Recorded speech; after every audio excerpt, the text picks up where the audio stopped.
Hello，各位同学，大家好，我是 Sunny。那今天我们要来继续看这个高级听读第23课哦。这一次的主题是 Air Traffic Control in the USA，在美国的这个塔台机场控制的一些历史。Air Traffic Control in the USA. An accident that occurred in the skies over the Grand Canyon in 1956 resulted in the establishment of the Federal Aviation Administration, abbreviated as FAA, to regulate and oversee the operations of aircraft in the skies of the United States, which were becoming quite congested.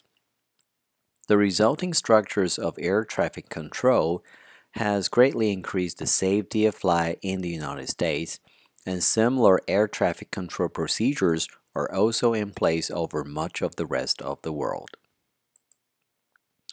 Rudimentary air traffic control, abbreviated as ATC, existed well before the Grand Canyon disaster.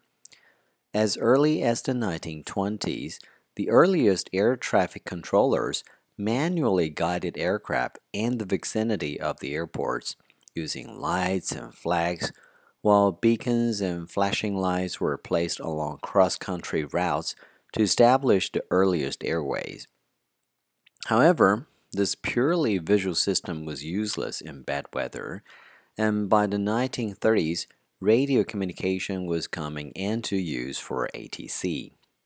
The first region to have something approximating today's ATC was New York City, with other major metropolitan areas following soon after.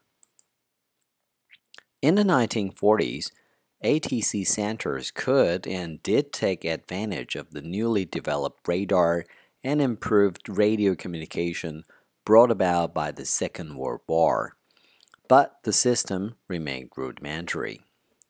It was only after the creations of FAA that full-scale regulation of America's airspace took place, and this was fortuitous, for the advance of the jet engine certainly resulted in a large number of very fast planes, reducing pilots' margin of error and practically demanding some set of rules to keep everyone well separated and operating safely in the air.